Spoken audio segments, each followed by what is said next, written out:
예, 오늘은 19번서부터 이제 할 건데요. 19번 하기 전에 지난 시간에 제가 잠깐 설명을 제대로 못했던 17번을 잠깐 보도록 할게요. 17번은 기회비용에 관한 이야기였었는데요. 기억하시겠지만 A랑 B가 직장을 그만두는 거에 대해서 A가 이야기를 하니까 B가 자기 직장을 추천해주는 이야기였었죠. 그래서 이 사람의 대안은 두 가지가 있었습니다.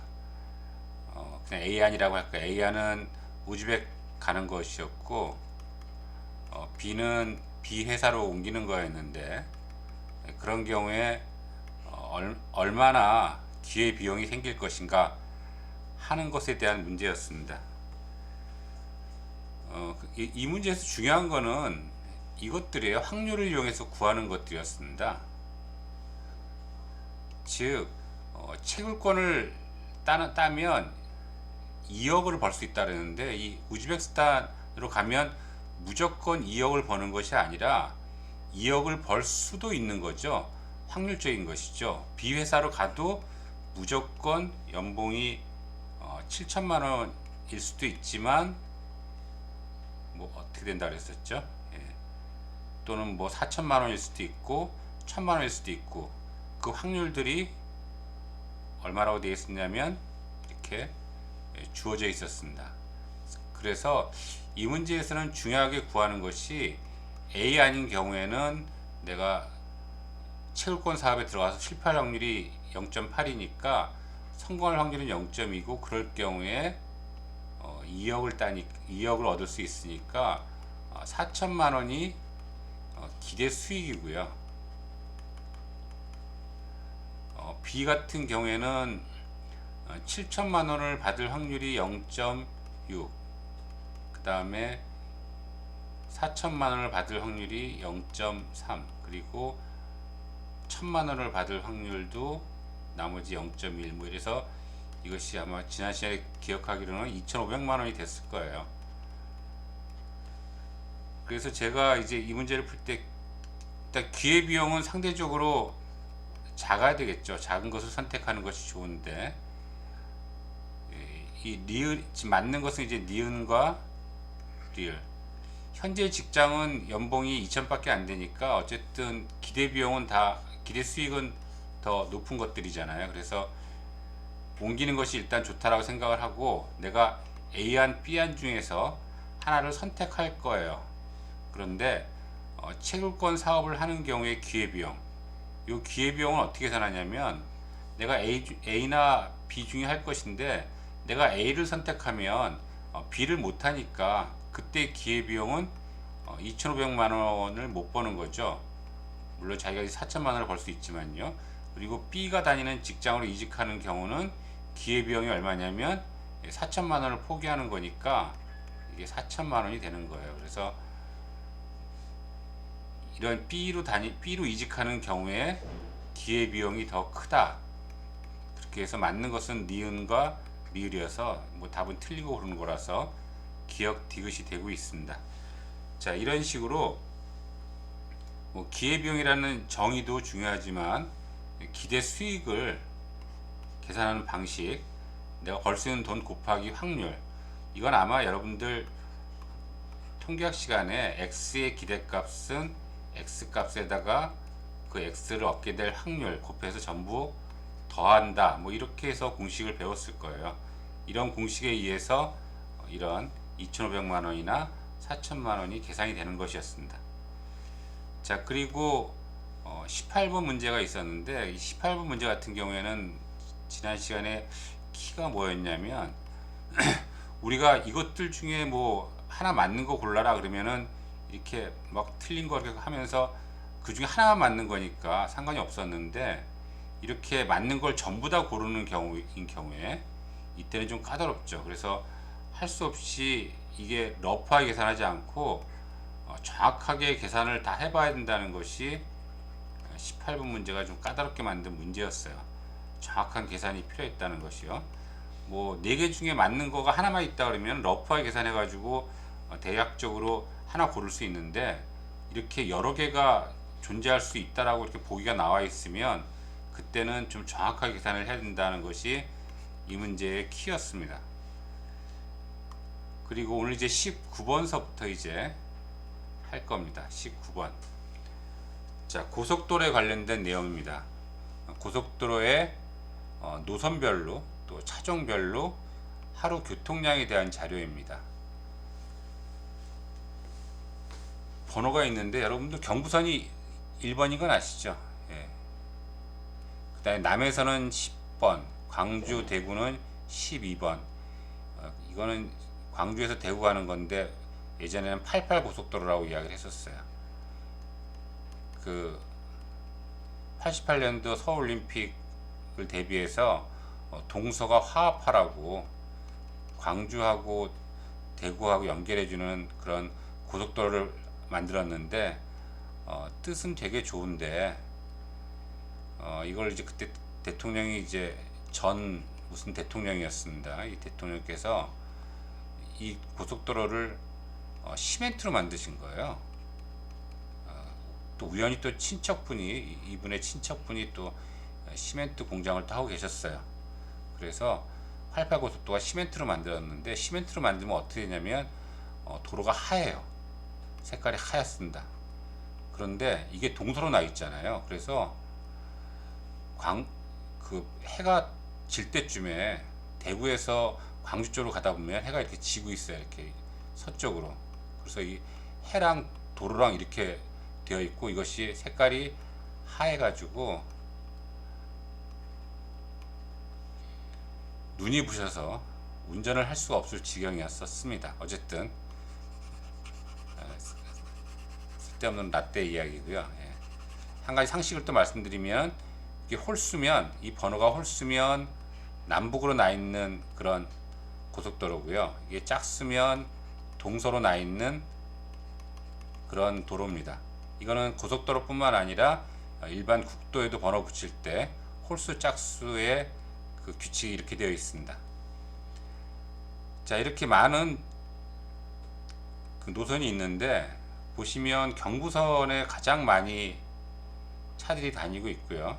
그리고 평택, 화성이 그 다음이고 수원, 광명, 수도권에 가까울수록 차들이 많이 다닌다는 것을 알 수가 있습니다. 그리고 승용차와 버스와 화물차 이런 식으로 지금 나눠서 지금 생각을 하고 있습니다. 자, 그럼 이제 문제를 한번 보도록 하겠습니다. 일단 옳은 것을 고르는 거예요.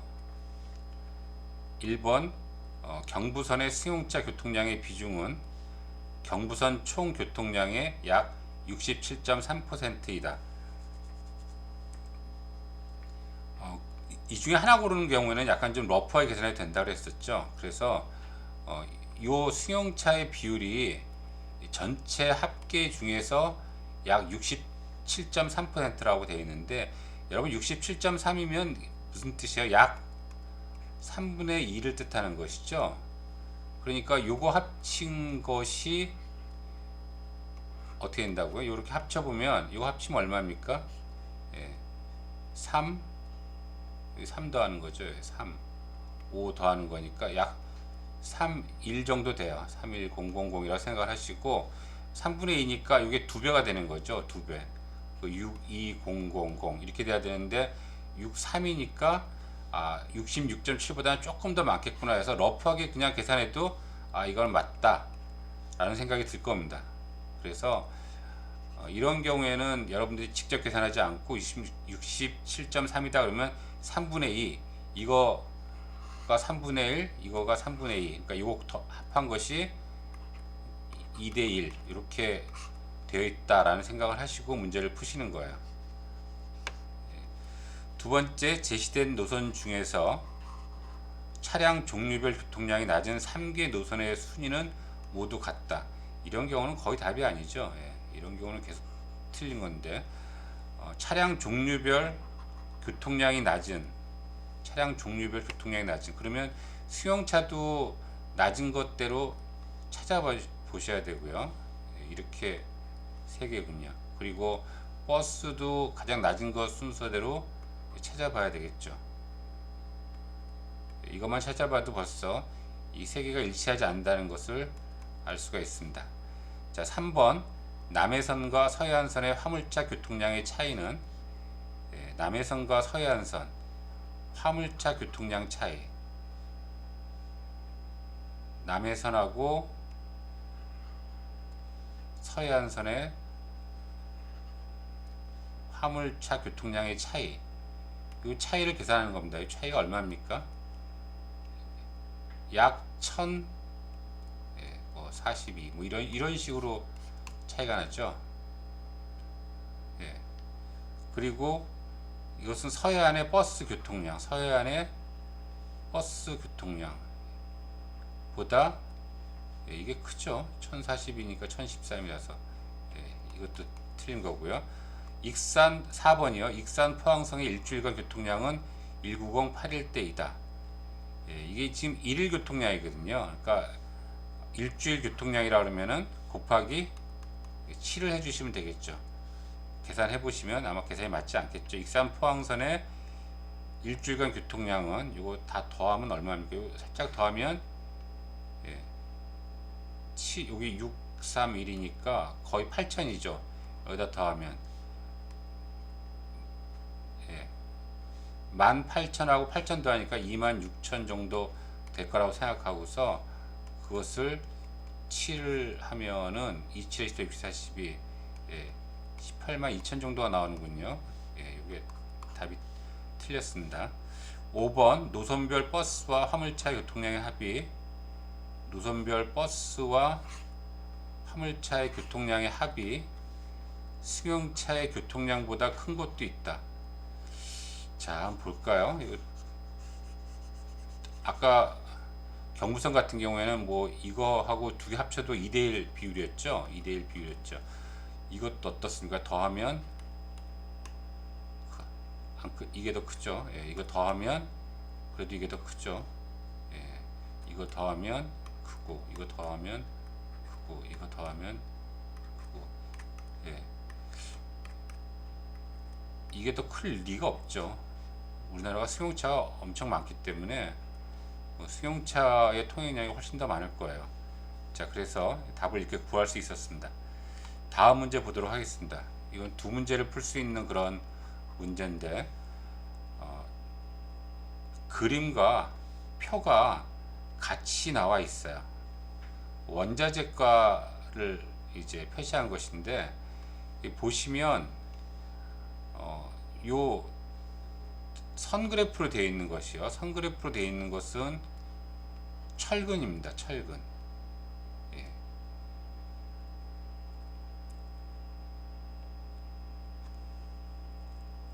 그래서 국내 고철, 국제 고철, 철근.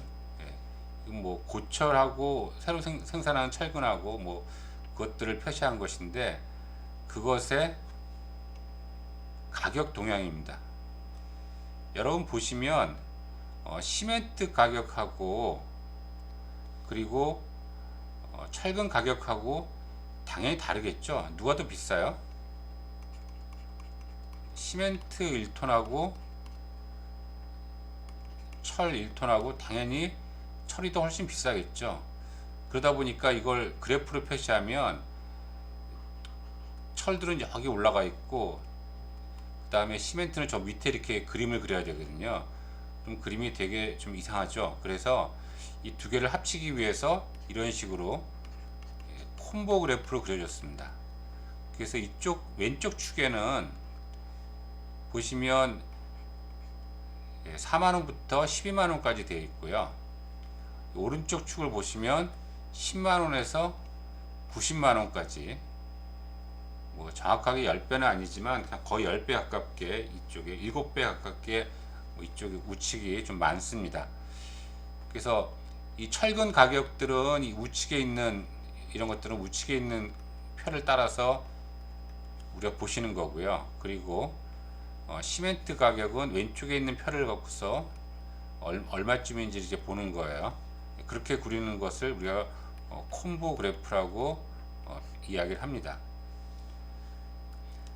자, 그리고 여기에 같이 그리지 않은 그 값은 이제 유연탄인데요. 유연탄은 달러로 표현되어 있군요. 그래서 달러로 이렇게 톤당 95달러, 톤당 얼마라는 얘기죠? 톤당 100달러라고 하면은 톤당 얼마라는 거죠? 10만 원이죠. 그래서 이건 또 같이 또 표시하기가 또 애매해 가지고 이렇게 이것은 표로 표시를 했습니다. 자, 보시면 우리가 얼핏 봐도 철 값은 어떻게 되고 있어요? 철 가격은 내려가고 있죠. 이렇게 내려가고 있어요. 조금씩 살짝 오를 잘 모르겠는데 어쨌든 내려가고 있는 추세고, 유연탄은 또 어떻습니까? 올라드락 내리락 하고는 있지만 대체적으로 이것도 유연탄 가격도 내리는 추세고요. 시멘트는 올랐다가 내렸다가 오르고 있지만 전체적으로는 약간 시멘트는 이렇게 오르고 있는 듯한 그런 느낌을 보이고 있죠. 자, 이걸 가지고 이제 문제를 풀어보는 것입니다. 자, 그럼 문제부터 보도록 하겠습니다. 문제는 이렇게 나와 있어요. 신입사원 A가 위의 자료를 이용해서 보고서를 작성한다고 할 때 다음 중 가장 적절하지 않은 것입니다. 적절하지 않은 것이요. 자, 그래서 신입사원이 얘기한 건 네 가지 중에서 하나가 틀린 걸 찾으라는 이야기입니다. 국제 유가 하락이 건자재 업체들에게는 오히려 약이 됐다는 분석이 있다. 국제 유가가 하락이 되면 건자재 업체들한테는 좋죠. 그리고 또 유가로 예를 들어서 우리가 원유는 다 수입해 오니까요. 그래서 그 값이 떨어지니까 좋죠. 그리고 또 유가와 연동되는 유연탄도 가격이 계속 하락되니까 긍정적인 영향을 미쳤다라고 되어 있고요. 이때부터 이제 몇 가지 사실을 쓰는데 보도록 하겠습니다. 2003년 2분기 유연탄의 톤당 달러 가격은 전년도 동분기에 비해서 10% 이상 감소하였다, 이렇게 되어 있습니다. 2013년 2분기 유연탄 가격은 어떻게 된다고요? 작년 동분기에 비해서 10% 이상 감소하였다. 작년 동분기가 어떻게 되죠? 2분기니까 여기랑 비교하라는 얘기죠. 여기랑 이렇게 비교하는데 얼마가 지금 줄어들었습니까? 무려 16만큼 줄어들었죠. 16이라고 하면 이것의 거의 약 한 20% 되는 거죠. 20%면 28, 16, 28, 16에서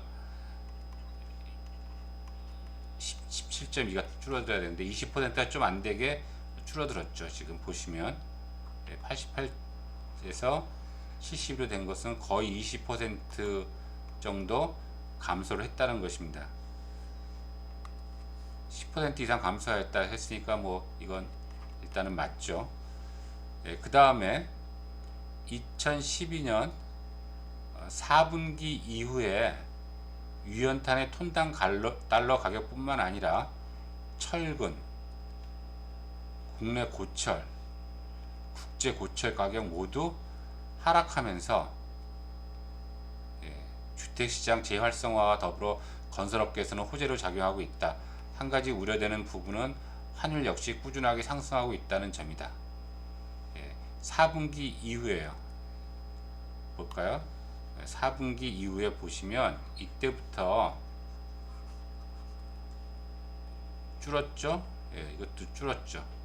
그리고 4분기 이후부터 보면 줄고 얘도 줄고 다 줄었죠.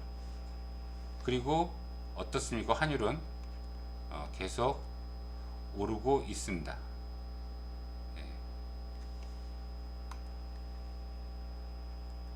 그래서 가격은 줄어들고 있는데 한 가지 우려되는 것이 환율 역시 조금씩 상승하고 있습니다. 그래서 여러분 가격은 떨어지는데 환율이 높아지면 플러스 마이너스 제로가 될 수도 있죠. 그래서 약간 그것이 우려되는 부분이다. 이것도 지금 막고 있습니다. 자, 네 번째 것부터 먼저 볼까요? 2013년 2분기 원화 환산 유연탄 가격은 최고 가격을 달성하였던 2011년 4분기 대비 30% 이상 큰 폭으로 감소하였으며, 예, 지금 원화로 환산한 가격입니다. 2013년 2분기 맨 마지막 것은 2011년 4분기 대비해서 큰 폭으로 감소를 했답니다. 한번 보시겠습니다. 요 값하고, 요 값하고 지금 비교를 하는 거예요. 그러면 2013년 2분기하고 2011년 4분기죠. 30% 이상 줄었는지를 확인해 보도록 하겠습니다. 여러분들이 환율이니까 곱하시면 되죠. 그럼 어떻게 됩니까? 120000 이렇게 되어 있고요. 이건요 11507이니까 0 10 22 0 57 35 7인 7 7인 7 8 82700 이렇게 되어 있습니다. 30% 이것의 30%면 어떻게 됩니까? 3006 이만큼 줄어야 되죠. 근데 얼마큼 줄었어요? 지금 보시면 37,000 얼마씩 줄었거든요. 이걸 빼주시면 이것보다 더 많이 줄었죠. 3, 7, 8 이렇게 줄었으니까 30% 이상 줄었구나 라는 것을 알 수가 있습니다. 그런데 뒤에 있는 그런 내용들이 좀 문제예요. 이거는 뭐 위에 없는 내용들이에요. 그런데 환율 변동에 의한 위험은 파생 상품을 사거나 건자재 협회의 원자재 가격 협상 등으로 적절히 조정할 예정이다. 좀 어려운 얘기는 하지만 이건 이제 맞는 것 같습니다. 그 다음에 3번이 틀렸다고 답이 되어 있는데 한번 볼까요? 2012년 3분기 이후 환율이 급상승하면서 환율이 급상승했나요? 어떻게 볼까요? 3분기 이후부터 환율이 조금씩 오르고는 있죠. 지금 이때를 중심으로 해서 오르고 있습니다. 가격은 떨어지고 있지만 환율이 오르니까 우리가 지불해야 될 돈은 점점 많아진다는 뜻이 되겠죠. 유연탄 가격도 소폭이지만 지속적으로 상승하고 있다. 한번 볼까요? 이걸 계산하는 방법은 이렇게 곱하는 수밖에 없죠. 그래서 이거는 이제 곱해 보시면 9만. 그 다음에 이거 곱하면요 84 1080 이거 다 곱해야 되는군요. 그러면 죄송합니다. 1080 이렇게 해서 048에 32 41은 4 088에 64 8 64 8일은 8 이렇게 돼 있죠. 그래서 90720 몰랐네요. 90720. 그 다음에 이거 해볼까요? 1100에 78이면 0088 그 다음에 0077 그래서 85800 내렸군요. 다행입니다. 세 번째 답이 나와서. 이때는 올랐지만 이때는 환율이 오르긴 했지만 워낙 달러를 환산한 가격이 떨어졌기 때문에 원화로 환산하니까 그래도 가격이 내려갔어요. 그래서 이것이 답이 아니라는 것을 알 수가 있습니다.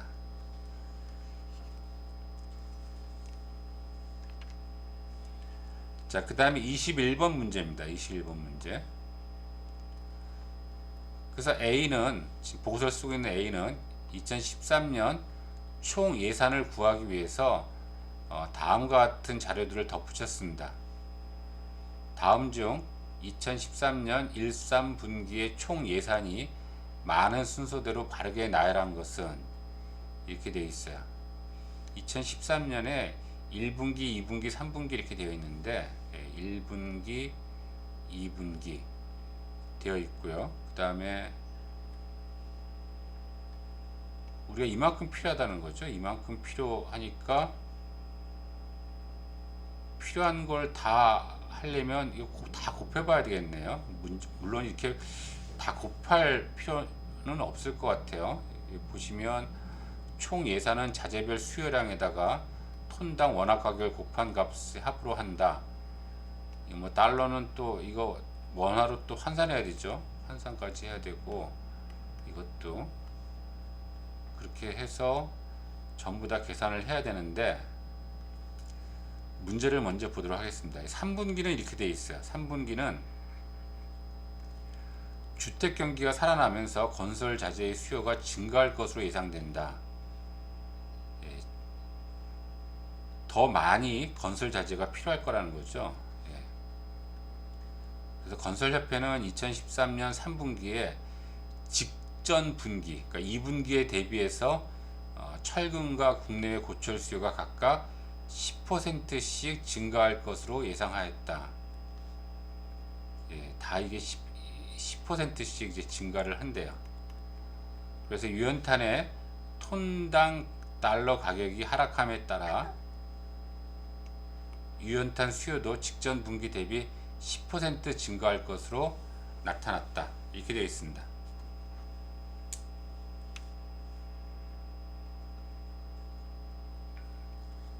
예, 그런데 유연탄의 톤당 달러 가격이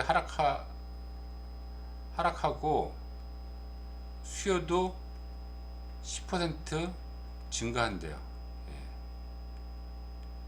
철근, 고철, 그러니까 다 10%군요. 다 10%씩 증가한다고 했습니다. 그래서 건설 자재협회는 이를 대비하여 2013년 3분기 건설 자재 가격을 전분기 수준으로 동결하기로 결정하였다. 예, 그냥 가격은 동결이래요. 동결. 예.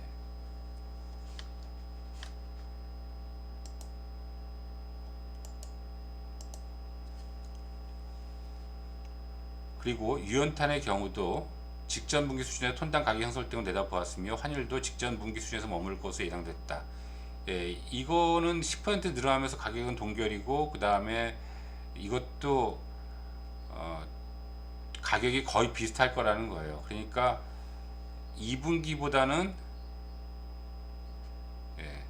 3분기가 더 훨씬 이제 크다는 얘기죠. 그리고 한번 보도록 하겠습니다. 지금 여기 보시면 수요량 이렇게 한번 보세요. 예, 수요량. 예, 수요량 보시면 1분기와 3분기는 어떻습니까? 죄송합니다. 1분기와 2분기요. 이 두 개를 비교하면 1분기가 훨씬 크죠. 예, 그리고 3분기도 2분기가 크고 이렇게 되어 있습니다. 그런데 1분기하고 2분기의 차이는 지금 얼마 정도 차이가 나고 있어요. 딱 보시면 거의 20% 정도 차이가 나고 있죠. 20% 이상이요. 그렇다면 3이 아무리 2보다 크다 하더라도 2를 넘지는 못할 거예요. 왜냐하면 2하고 3 사이는 한 10% 차이고 2하고 1 사이는 거의 20% 차이니까 이런 순서가 될 것이라는 겁니다. 1분기, 3분기, 2분기 이 정도로 러프하게 계산할 수 있어요. 이걸 전체를 다 곱해서 계산하는 일은 벌어지면 안 되겠죠. 생각만 해도 끔찍합니다. 예. 다음 문제 풀어보도록 하겠습니다. 새로운 문제죠. 이번엔 금융에 관련된 이야기인데요. 금융기관의 투자 건수와 금액, 건수와 금액을 표시할 때 역시 이것도 콤보 그래프로 많이 표시를 해요. 왼쪽에다는 건수, 위에다는 금액, 건수와 금액을 동시에 표시하려고 하는 겁니다. 보시면 건수가 늘었다가 죄송합니다. 줄었다가 다시 늘었다가 다시 줄는 이 패턴하고 이 투자 금액의 패턴이 유사하다는 것을 알 수가 있어요. 그래서 이 패턴을 비교하는데 굉장히 좋습니다. 이렇게 콤보 그래프로 지금 그려놓은 상태입니다. 자, 옳지 않은 것을 찾는 거예요. 옳지 않은 것을. 첫 번째 보도록 하겠습니다. 투자 건수가 세 번째로 많은 해가 이때죠. 2006년에 투자 금액은 150억 달러죠. 2005년부터 2008년까지의 투자 금액의 평균보다 적다 이렇게 되어 있습니다. 자, 2005년부터 2008년까지의 투자 금액의 평균보다 적다. 그러니까 100, 150, 350, 70 이렇게 해서 4로 나눈 것이죠. 근데 여러분들이 지금 150하고 비교하는 거니까 얘는 그냥 빼고 이걸 3으로 나누시면 돼요. 그래서 다른 것들이 150보다 큰지만 알면 되니까 그냥 더해 보시죠. 이렇게 그러면 450, 520 3을 나누면 원래 150의 3배가 450인데 너 크잖아요. 그래서 평균보다 적다. 평균은 얼마 된다고요?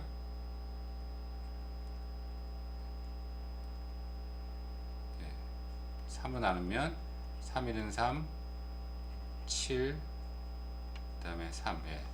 평균은 173. 나머지 3개의 평균이 173이에요. 전체 평균 안 구했죠, 우리가. 어차피 150이랑 비교하는 거니까 얘는 똑같은 거니까 서로 빼고 나머지만 갖고서 비교를 한 겁니다. 나머지 횟수만 갖고. 근데 나머지 것들의 평균이 173이니까 이 150은 이 4개의 평균보다는 작은 편이죠. 그래서 맞다고 할 수 있고요. 2005년 투자 건수의 전년 대비 감소율은 2005년은 감소가 어떻게 됐냐면 이만큼 감소했어요. 이만큼. 무려 580이나 줄어들었네요. 2008년 투자 건수의 전년 대비 감소율보다 낮다. 이건 거의 몇 %가 줄어든 겁니까? 68에 48, 69, 54. 거의 뭐 85% 정도 줄어든 거네요. 근데 여기서 이렇게 줄어든 건 2008년이군요. 2008년 투자 감소는요. 50일에서 26이 됐으니까 거의 절반이죠. 그래봤자 이건 50% 줄어든 것이죠. 그래서 이 감소율이 훨씬 더 낮죠. 맞습니다. 그리고 투자 건수와 투자 금액은 서로 같은 전년 대비 증감률을 보인다 이렇게 되어 있어요. 여기 보시면 똑같은 얘기가 또 나옵니다. 5번에 연도별 건당 평균 투자 금액은 투자 건수와 같은 증감 추이를 보인다.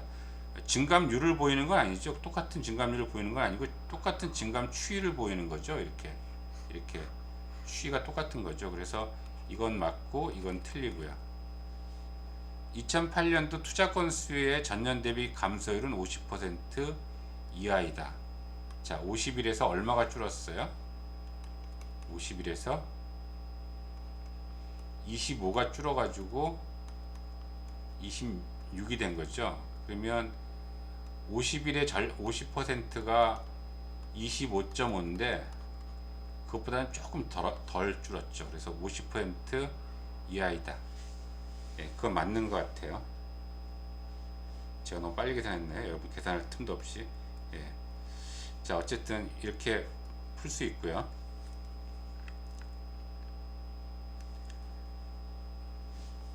자, 이번에는 경제성장률에 관련된 겁니다. 23번.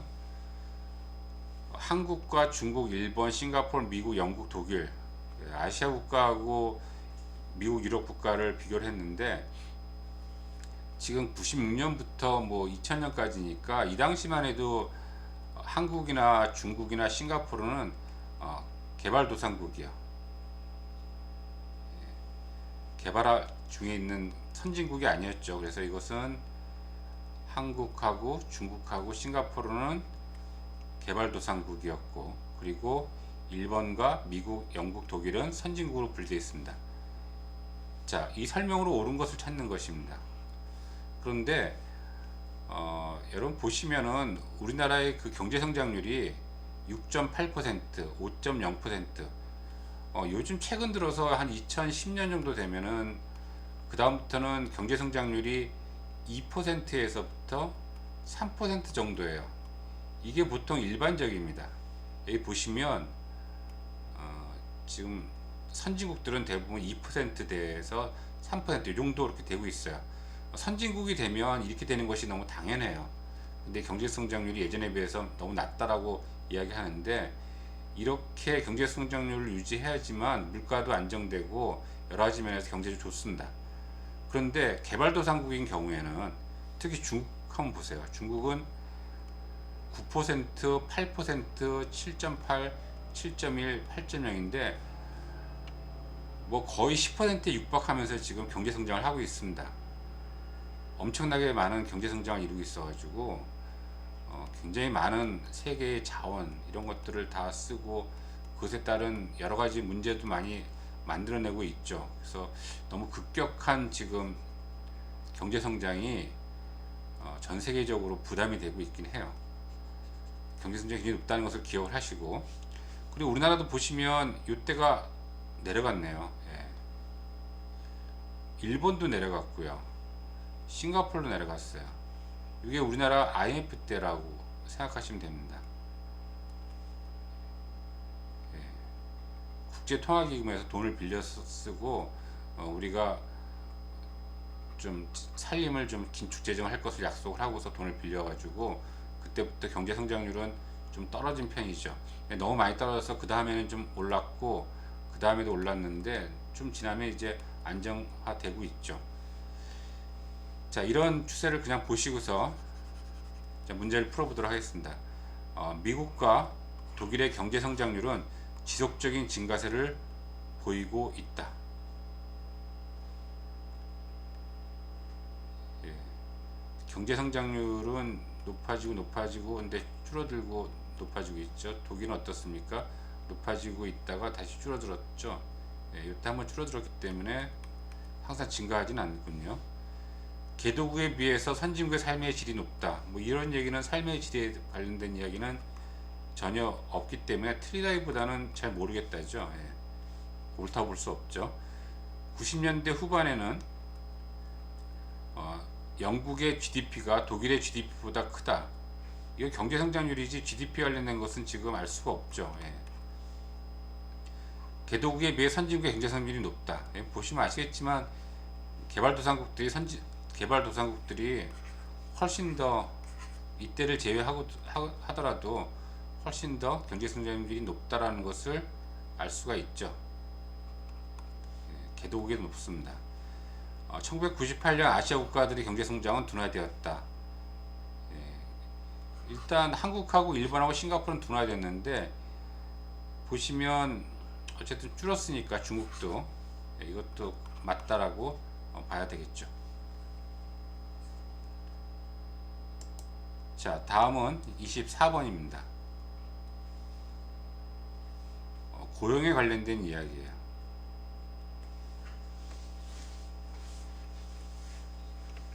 보시면 고용 통계는 15세에서부터 64세까지 고용 통계를 내고요. 그리고 청년 취업 얘기할 때는 15세에서 29세 이렇게 이야기를 합니다.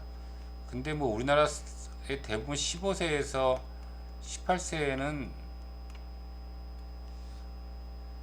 뭐 학생들이죠. 그래서 이 학생들이 다 빠지는 거죠. 예. 자, 고용률 추이를 보시면 대체적으로 60%대를 유지하면서 특별하게 뭐 어떤 추세가 보이지는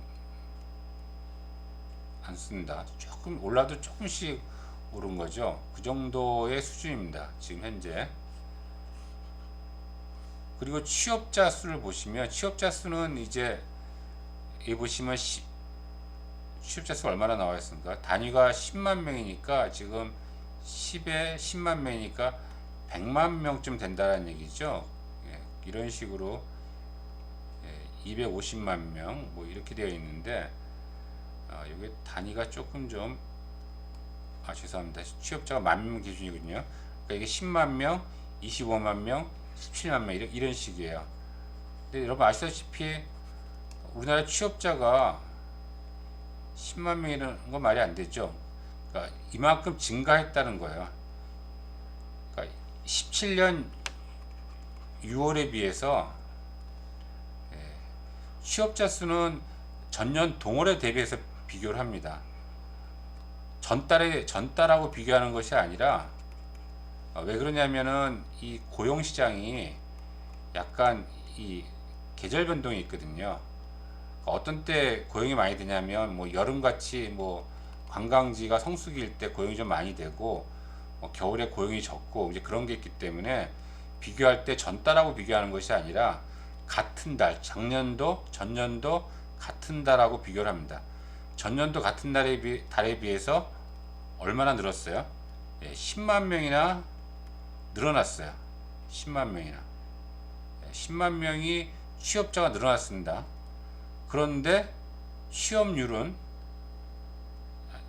그런데 각 세대별로 보면은 이렇게 돼 있어요.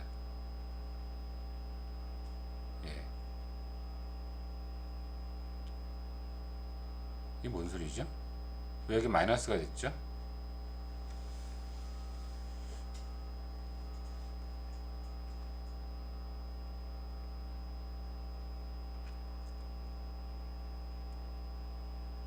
인구는 보시면 23만 명이 늘어났어요. 그 전해 같은 월에 대비해서. 그러다 보니까 이만큼 늘어났으면 취업자는 얼마쯤 늘어나야 돼? 한 18만 정도? 이 정도 늘어나야 되는데 그만큼 늘어나지 못하니까 우리가 이제 마이너스가 나오는 것이죠. 25만 늘어났는데 인구는 이만큼 늘어났고요. 이런 식으로 지금 표가 주어져 있습니다. 자, 문제를 한번 보도록 하겠습니다.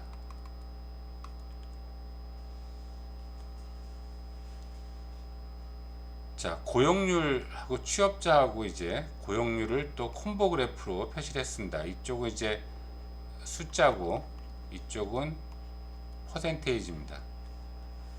보시면 취업자의 수는 만약에 18년 5라고 비교하려면 19년 5라고 비교해야 되죠. 27064가 27322가 됐으니까 좀 늘어난 셈이죠. 취업자 수는 늘어난 셈이고, 그리고 고용률은 전체 고용률은 이제 이렇습니다. 전체 고용률은 67.0에서 67.1 뭐 이런 식으로 지금 되어 있는 거예요. 자, 그래서 우리가 문제가 뭐였냐면 옳은 걸 찾는 겁니다. 맞는 것을. 그래서 맞는 걸 찾기 위해서 1번부터 보도록 하겠습니다. 취업자 수가 가장 많이 증가한 시점. 취업자 수가 가장 많이 증가한 시점이 언제입니까? 취업자 수가 가장 많이 증가한 시점.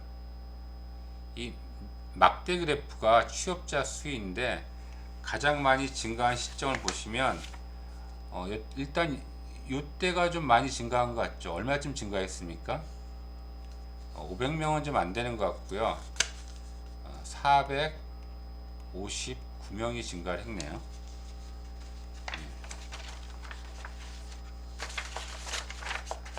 그런데 더 증가한 때가 있습니까? 400 맞나요? 459명이 증가한 때가 있었고, 그리고 또 증가한 때가요.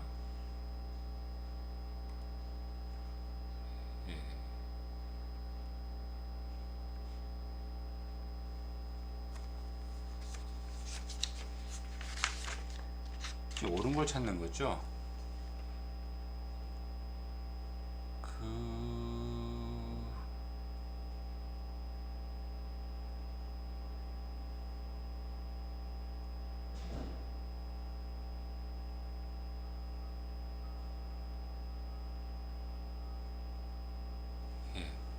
그 다음에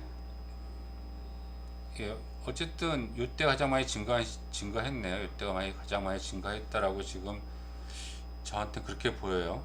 그래프로도 그렇게 보이죠.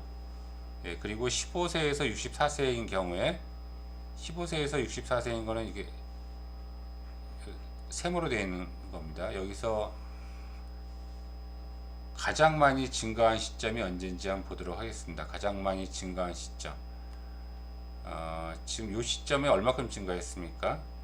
0.4 정도 증가했죠. 예, 그리고 요때가 얼마 증가했어요? 요때가 예, 0.6 정도 증가했군요.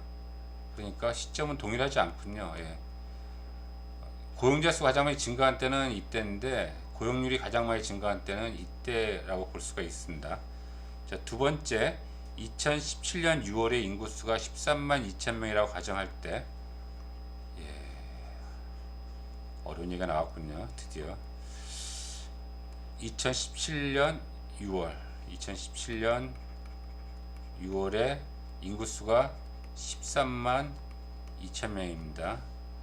그다음 2019년 6월의 인구수는 80만 4천 명이다. 이렇게 되어 있습니다. 예, 그러니까 이 13만 2천에다가 뭘 더하라고 지금 하냐면 2018년 6월 그리고 2019년 6월 이거 더하라는 겁니다. 그래서 여러분 보시면 지금 인구죠, 인구 23.7을 더하고요. 그 다음에 33.5를 더하라는 거예요. 23.7을 더하고 그리고 33.5를 더하라는 얘기입니다. 그러면 더하면 얼마입니까? 4하고 0하고 5, 6, 70만 4천 명인데 80만 4천 명이 되어 있죠. 예, 좀 치사하군요. 문제가. 계산 틀리기를 기다리는 것 같아요.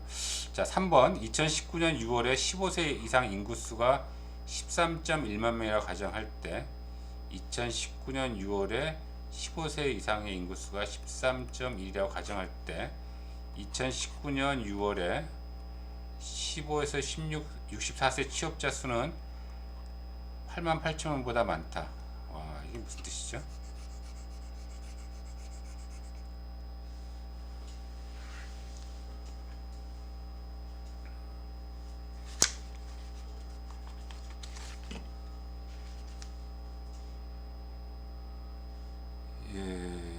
인구수가 13.1인데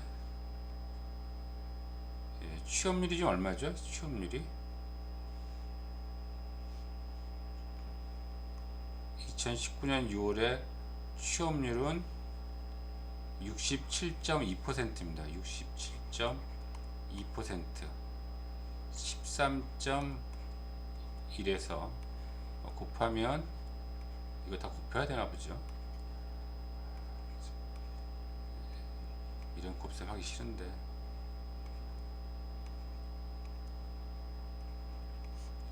2, 3, 1, 3, 6, 19, 8, 8. 8만 8천 명보다 많네요. 취업자 수는 많다고 나와 있네요. 이렇게 되어 있습니다. 근데 이 문제도 약간의 문제가 있는 것이 15세 이상 64세까지라는 말이 여기 써줬어야 되는데 아마 그렇게 문제 의도는 그랬던 것 같아요. 약간 문제에 오류가 좀 있긴 하지만 이런 거 수능 시험에 이렇게 내면은 뭐 바로 그냥 국민청원 들어가죠. 뭐 회사 문제니까 그냥 넘어간 것 같은데 어쨌든 뭐 88만 명이 넘었습니다. 자, 2019년 3월에 전월 대비 취업자 수는 증가율은 5월의 전월 대비 취업자 수 증가율보다 작다. 2019년 3월에 취업자 수 증가율은 요 증가율은 2019년 5월에 전월 대비 증가율보다 딱 눈으로 봐도 뭐 당연히 증가율보다 크죠. 2019년 1월부터 6월 취업자 수의 월간 증가 인원의 평균은 300명 이하이다. 1월부터 6월까지 취업자 수의 월간 증가 인원 여기 있나요?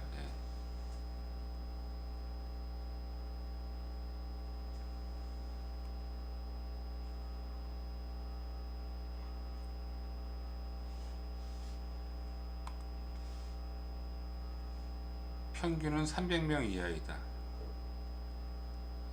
이걸로 봐야 되겠군요. 예, 이 문제 기억납니다. 예, 1월부터 6월까지 몇 명 늘어났어요? 몇 명? 27,408에서 빼기 얼마요? 26, 232. 그래서 빼주시면 6, 7, 그 다음에 1, 그리고 1 이렇게 되나요? 예. 27408에서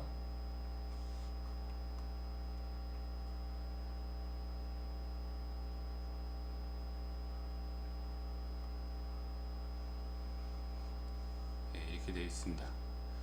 그런데 300 이게 지금 이렇게 하고서 단위가 1000명이거든요. 그러니까 여기 1000명이 더 붙어 이렇게 300명이라 썼으니까 이건 아니다라는 거예요.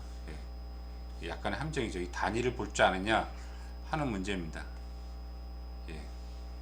좀 복잡하긴 하지만 아마 시험 보면은 이런 문제는 한 3, 40문제 중에서 한 문제나 두 문제 나올 테니까 여러분들이 이런 문제를 많이 풀어보면서 보는 습관을 기르시면 될 것 같습니다. 예, 잠깐 쉬었다가 하도록 하겠습니다.